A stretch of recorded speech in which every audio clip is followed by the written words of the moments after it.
Hello mga kabibig! Welcome back sa ating bagong YouTube channel. Ito ang pinaka-maingay ng YouTuber sa balat na YouTube. Ako si Kabibig, maglebak-lebak na daw with evidence. Totoo kaya itong pinasabog na binulgar ni Maharlika ang ginagawa ni Liza Marcos? Alam mo naman si Maharlika ang daming koneksyon para sa mga trending news at mga kabalbalang ginawa ng Marcos administration. Pati na ang First Lady. Naku, grabe na itong First Lady na to ha. Kokak na kokak talaga. Ito ginapang daw di umano ni Liza Marcos si President Donald Trump para lang talagang maimbita sa inauguration ni Donald Trump si BBM. Pero alam niyo ba kung anong ginawa? Binasura at dinedma lang. Kaya balita na si Trump ayaw talaga sa mga drug addict. Ulo, grabe naman ka, bibig. Addict ba si BBM? Wala naman siyang sinabi. Marami na sabing addict. Takot nga sa hair follicle test. Hindi pa nga siya nagpa-hair follicle test. Dinedma nga niya. So, ano nga ba ito mga chinika ni Maharlika? Totoo kaya ito, kabibig? Kung panoorin natin, kabibig, ha? Kung anong klaseng pagbubulgar at kahihiyan ang ginawa ni Liz. Talaga. Grabe ka naman, Liz. Ito. Alam niyo ba, si Liza Tanas ay nag-backdoor o magba-backdoor pa lang papunta dito sa Amerika. Ooh. Ginagapang niya si Lolo Trump natin para imbitahan si Bangag sa kanyang inauguration para gamitin nila as optics na ay inimbitahan si Bangag. So ang gagawin ni Liza Tanas, ikaw buwa ka ng inakang babae kang hinayupa ka. Okay? Gagapang siya, ito A1 information to. Pupunta sa Amerika. Hindi ko na alam kung nakapunta na ba siya kasi 3 days, 4 days ago yun na naisabi sa akin. Okay? Para arte-arte magpaawa kay Trump na imbitahan si Bangag or makipag-picture-picture si Liza Tanas kay Trump para kunwari pumunta siya, inimbitahan si Bangag kasi hindi available si Bangag for some reason gagawa sila ng siyang pagtitwist ng istorya. Kaya tandaan niyo, kapag si Liza Tanas ay naka-picture kay Trump, alam nyo na. At kung hindi naman siya naka-picture, ibig sabihin, sinampal siya ng bonggang-bongga. Binasura siya. Pero yan ngayon, according to our puting as sa Malacanang, ay ginagapang ni Liza si Lolo Trump. Para man lang magpa-picture man lang silang dalawa. Para awa naman yan. Parang ahas. Parang ahas lang, ginagapang. Kalerke naman talaga yan si Liza Marcos. Ay, ano ba yan, Liza? Kahit hindi daw imbitahan si Bangag, ipapakita na may merong, kumbaga, hindi meron na natutuwa or inimbita si Liza Tanas. Grabe. Diba? Kita mo si nagyabang na nagchika-chika sila ni Kamala Harris. Mga palangga, outgoing na si Kamala, loser pa. O ano ang special doon sa pag-usap-usap ni Bangag at ni Kamala Harris na parang kinakalaytay ang kipay pag tumawa. Ang daming nag-imitate dyan. Di ba? O. Ano ang weight nun? Wala. Well, pwede sasabihin, strong ties pa rin ang Amerika at Pilipinas. Pero loser yun. Wala na yun. Kung meron man dapat kausapin si Bangag, kung Vice President, ayan si J.D. Vance. Correct. Or si Trump. Kaso, walang panahon. Bakit walang panahon si Trump kay kay BBM? Presidente naman si BBM sa Pilipinas at may EDCA sites naman ang Amerika sa Pilipinas. So it means hindi gusto ni Trump si BBM? Hindi type ni Trump si BBM? Ano kayang rason ni Trump, no? Ay, nako. Liza Tanas, landiin si Lolo Trump. Oh my God, Liza, grabe, landiin.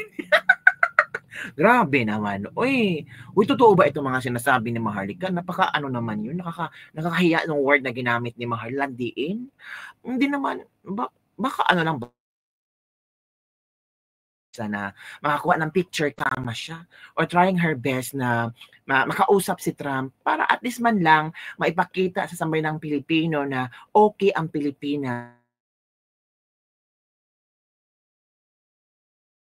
Trump at ng mga Marcos. Posible. Yung bilat mo, mahiya ka, bigatla ka. Ang kapal ng mukha mo, dadrama ka, iyak-iyak ka na naman, dadrama. Kukunin ka sa impyerno, malapit na, mag-antay ka lang, lahat ng ninakaw mo, at lahat ng kababuyan mo, lahat ng mga darating na henerasyon, okay? Lahat ng darating na henerasyon, at hindi na kayo muling makabalik ang panahon na mabubura lahat kayo sa mapa ng Pilipinas at ang mga pangalan na i-delete kayo. You know what I mean? Buburahin kayo. Alam mo, yung putang ina ka. MG Fred, natanggap mo na ba yung pera mo? O, Palangga, andyan na. Chato Marbella. Shoutout po. Okay, thank you, Palangga.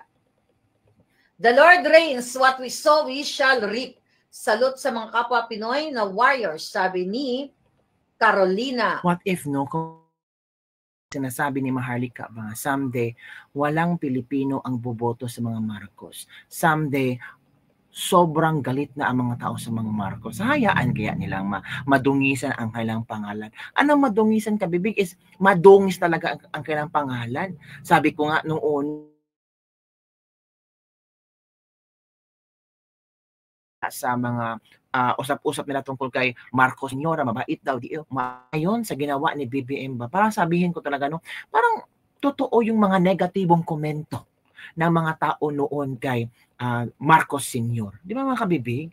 Yun na nga, yun ang chika ni Maharlika na si Liza nag-backdoor o ginapang like a snakes ni Liza Marcos, si President naman si President Donald Trump, hindi siya gusto sa mga ganyan na mga pabaktor-baktor, paggapang-gapang. Gusto niya official, gusto niya professionally ang gagawin nila. Paano yan? Ito talaga si Maharlika, ang daming mga nalalamang istorya.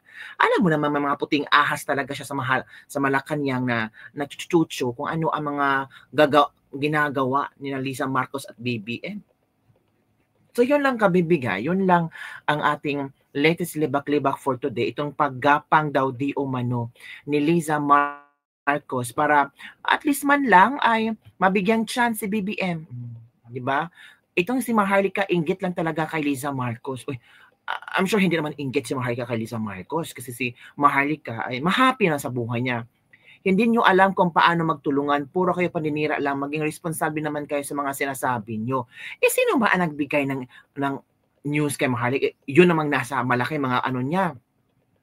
Ang dami yung sinasabi laban kay kay BBM. Hindi naman papayagan na mawalang pagkakataon si Liza na makausap talaga niya si Donald Trump. Kung mabigyan ng pagkakataon, kung wala tayong magagawa dyan mga kabibig, di ba? Maghintay na lang si Liza Marcos at si Bongbong Marcos na bibisita si Donald Trump. Ang problema kung hindi pupunta sa Malacanang, kundi pupunta sa mga Duterte. Hala ka! Yun ang malaking problema. Diba? Yung chika-chika nga na si Sara at si President Duterte ay inimbita sa inaugurasyon. Chika-chika lang yun. Hindi pa kumpirmado. So, maghintay tayo sa mga latest trending news na ating pag-uusapan. Pero, we don't know, diba? Baka totoo din. Yun lang po mga kabibig ang ating latest libak-libak for the day. Don't forget to like, subscribe, and share this video para sa mga latest trending news na ating pag-uusapan. Bye everyone! See you next time! Shout out pala sa ating mga OFW dyan.